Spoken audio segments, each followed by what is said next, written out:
मैं हूँ ऋषिकेश में। ऋषिकेश का नाम सुनते ही लोगों के दिमाग में आता है गंगा जी, सुकून, शांति और ऊंचे-ऊंचे पहाड़ और हरियालियाँ। हम जा रहे हैं ऋषिकेश से 40 किलोमीटर आगे कोडियाला, जहाँ एक ऐसा हिडन पैलेस है विजिट करने के लिए जिसे हर कोई नहीं जानता।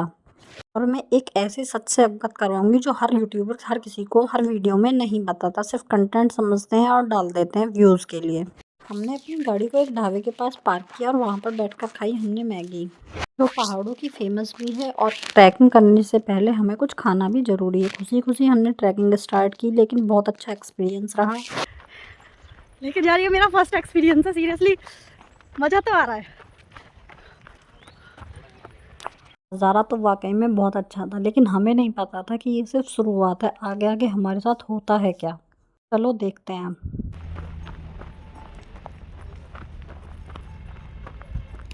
हमें रास्ते में कुछ लोग मिलते गए। हमने उन लोगों से पूछा कि आगे का नज़ारा क्या है, तो सब लोगों ने हमसे मना किया कि आगे मत जाओ, ऐसा कुछ खास नहीं है। लेकिन हम लोगों ने हिम्मत नहीं हारी, हम चलते गए। जो लोग इधर से जा रहे थे सब लोग बहुत खुश थे, लेकिन जो भी हमें आता हुआ मिल रहा था हमसे, हम लोगों ने सबसे पूछा तो सब लोग ये कह रहे थे कि आगे मत जाओ, कुछ नहीं है, बहुत ज़्यादा मुश्किल है रास्ता। रास्ता तो हमें भी देखने में बहुत डेंजरस लग रहा था। पथरीले रास्ते थे और एक तरफ थी खाई, मतलब एक गलती तो सब कुछ तहस नहस।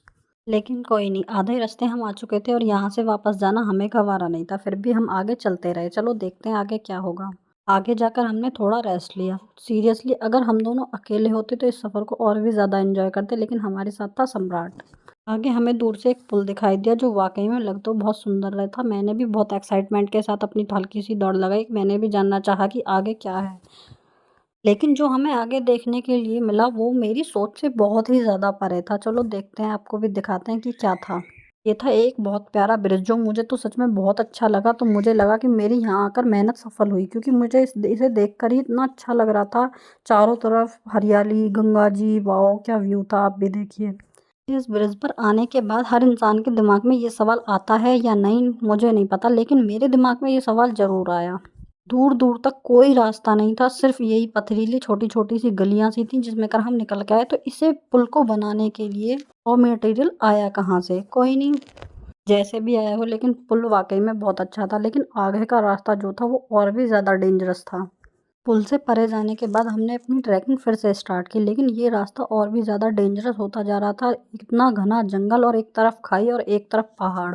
इतनी दूर आने के बाद हम में हिम्मत तो ये नहीं थी कि हम पीछे जा सकें, क्योंकि इतने सुंदर व्यूज़ थे कि जो हमें आगे की तरफ खींच रहे थे। हम चलते गए और हमें मिली जो हम इतनी टाइम से कोशिश कर रहे थे ढूंढने के बाद मिली, गर्तंग गली।